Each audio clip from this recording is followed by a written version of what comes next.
প্রিয় ছাত্রছাত্রী, প্রত্যেককেই আমার এই ক্লাসে স্বাগত। আশা করছি তোমরা সকলেই ভালো আছো। বর্তমানে করোনা উদ্ভূত পরিস্থিতিতে আমরা প্রায় সকলেই গৃহবন্দী হয়ে আছি।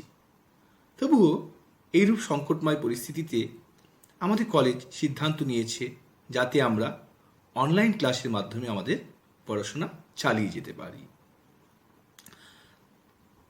আজকে আমি তোমাদের সঙ্গে যে বিষয়টি আলোচনা করব সেটি হলো বিএড সেকেন্ড সেমিস্টারের কোর্স 9-এর ইউনিট 2 এর অন্তর্গত একটি বিষয়। আর বিষয়টি হলো ফরম্যাটিভ অ্যান্ড সামেটিভ এভালুয়েশন, অর্থাৎ গঠনমূলক ও চূড়ান্ত মূল্যায়ন। প্রথমে আমরা ফরম্যাটিভ ও সামেটিভ এভালুয়েশন কাকে বলে সেটি দেখব এবং এরই সঙ্গে ফরম্যাটিভ ও সামেটিভ ইভ্যালুয়েশনের মধ্যে কী পার্থক্য রয়েছে সে বিষয়েও আলোকপাত করার চেষ্টা করব।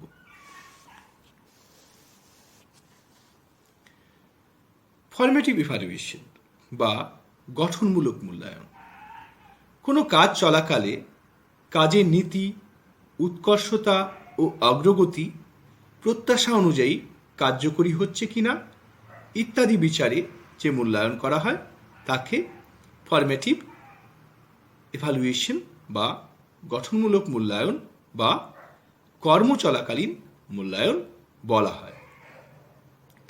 এই মূল্যায়নের প্রধান উদ্দেশ্য হল পাঠদান চলাকালীন শিক্ষক ও ছাত্র উভয়কে সাফল্য ও ব্যর্থতা সম্পর্কে নিরবচ্ছিন্ন তথ্য সরবরাহ করা।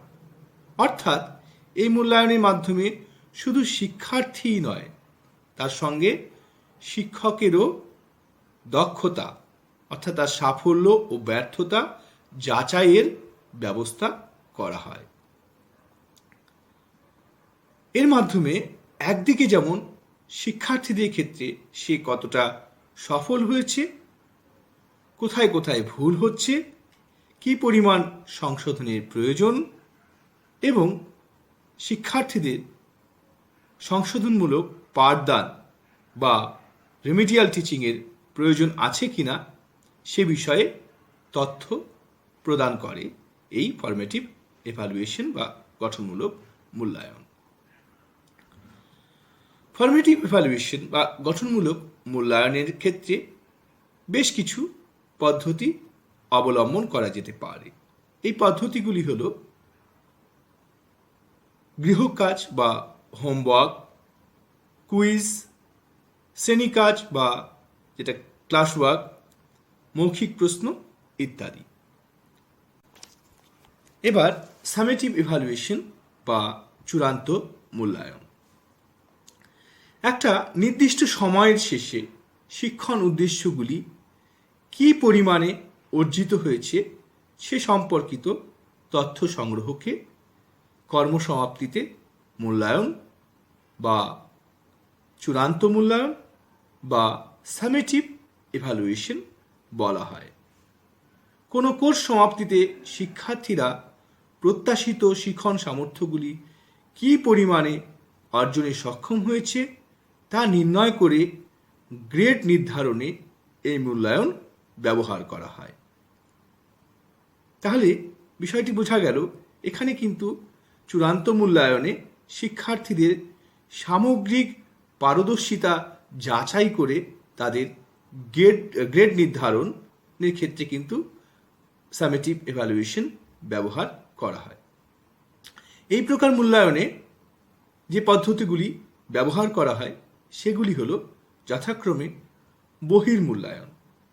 আর এই বহির্মূল্যায়ন বলতে বোঝায় যেটা এক্সটার্নাল এক্সামিনেশন, যেমন মাধ্যমিক পরীক্ষা বা উচ্চ মাধ্যমিক পরীক্ষা, এইগুলি রেটিং স্কেল প্রভৃতি। এবার আমরা প্রশ্নের দ্বিতীয় অংশ অর্থাৎ সামেটিভ ও ফরম্যাটিভ ইভ্যালুয়েশনের মধ্যে যে পার্থক্য রয়েছে সে বিষয়ে আলোকপাত করব। ফরম্যাটিভ ইভ্যালুয়েশন আর এক পাশে সামেটিভ এভালুয়েশন। কোনো প্রকল্প, 1 নম্বর পয়েন্ট, কোনো প্রকল্প বা কর্মসূচি চলাকালীন প্রত্যাশা অনুযায়ী শিক্ষার্থীদের অগ্রগতি হচ্ছে কিনা তা এই ফরমেটিভ বা গঠনমূলক মূল্যায়নের মাধ্যমে যাচাই করা হয়। এবার এই দিকটা দেখছি সামেটিভ ইভ্যালুয়েশন। কোনো প্রকল্প বা কর্মসূচির শেষে শিক্ষণ উদ্দেশ্যগুলি শিক্ষার্থীদের মধ্যে কতখানি সংঘটিত হয়েছে বা তারা কতখানি পারদর্শিতা অর্জন করেছে তা এই সামেটিভ ইভ্যালুয়েশন বা চূড়ান্ত মূল্যায়নের মাধ্যমে যাচাই করা হয়। 2 নম্বর পয়েন্ট, কোনো একটি শিক্ষাবর্ষব্যাপী এই মূল্যায়ন পরিচালনা করা হয়। এই মূল্যায়ন মানে এখানে ফরমেটিভ মূল্যায়নের কথা বলা হচ্ছে। আর এই ফরমেটিভ মূল্যায়ন যেটা, সেটা কিন্তু সারা বছরই চলতে থাকে, পুরো শিক্ষাবর্ষব্যাপী চলতে থাকে। অপরদিকে সামেটিভ ইভ্যালুয়েশনে মূল্যায়ন অনুষ্ঠিত হয় কোনো একটি সেমিস্টার, যে সেমিস্টার ওয়াইজ এক্সামিনেশন হয় 6 মাস অন্তর, বা একটি শিক্ষাবর্ষের শেষে যে বার্ষিক পরীক্ষা হয় তার দ্বারা। পরবর্তী পয়েন্ট, ফরমেটিভ ইভ্যালুয়েশন।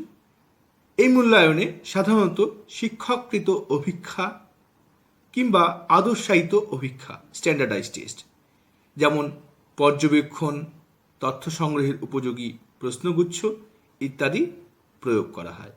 অপরদিকে সামেটিভ ইভ্যালুয়েশনের ক্ষেত্রে এই মূল্যায়নে সর্বজন গ্রাহ্য, নির্ভরযোগ্য ও যথার্থ কৌশল ব্যবহৃত হয়, যেমন মাধ্যমিক পরীক্ষা, উচ্চ মাধ্যমিক পরীক্ষা, বিদ্যালয়ের বার্ষিক পরীক্ষা ইত্যাদি। পরবর্তী পয়েন্ট, ফরমেটিভ ইভ্যালুয়েশন। এই মূল্যায়নের বিষয়গুলি অপেক্ষাকৃত সংকীর্ণ ও বিশেষীকৃত। অপরদিকে সামেটিভ মূল্যায়নের বা সামেটিভ ইভ্যালুয়েশনের বিষয়গুলি অপেক্ষাকৃত ব্যাপক ও সাধারণ। পরবর্তী পয়েন্ট, ফরমেটিভ ইভ্যালুয়েশনে ব্যবহৃত সবচেয়ে উল্লেখযোগ্য মডেলটি হল স্টাফ বিম, STUFFEBEAM এর CIPP মডেল। অপরদিকে সামেটিভ ইভ্যালুয়েশনের ক্ষেত্রে মূল্যায়নে ব্যবহৃত সবচেয়ে উল্লেখযোগ্য মডেলটি হল stake, STAKE, স্টেকের countenance evaluation model. পরবর্তী পয়েন্ট, ফরমেটিভ ইভ্যালুয়েশন। চলতি শিক্ষাবর্ষের জন্য এই মূল্যায়নের ব্যবস্থা করা হয়, অর্থাৎ পুরো শিক্ষাবর্ষব্যাপী যে পরীক্ষাগুলো হয়, সেটা গৃহকাজ হতে পারে বা গৃহকাজের মাধ্যমে হতে পারে, ক্লাস টেস্টের মাধ্যমে হতে পারে, কুইজের মাধ্যমে হতে পারে। তো এই মূল্যায়নের ব্যবস্থা করা হয়। অপরদিকে পরবর্তী শিক্ষাবর্ষের জন্য এই মূল্যায়নের ব্যবস্থা করা হয়, অর্থাৎ সেটা সেমিস্টারের পরীক্ষাই হোক বা বার্ষিক পরীক্ষার মাধ্যমেই হোক। সামেটিভ ইভ্যালুয়েশনের ক্ষেত্রে কিন্তু শিক্ষার্থী প্রমোশনের বিষয়টিকে লক্ষ্য রেখে, অর্থাৎ তার পরবর্তী স্তরের শিক্ষার কথা চিন্তা করে কিন্তু মূল্যায়ন করা হয়। এই ছিল আজকের আলোচনা। প্রিয় ছাত্রছাত্রী, আশা করছি তোমরা বিষয়টি বুঝতে পেরেছ। সবাই ভালো থাকবে।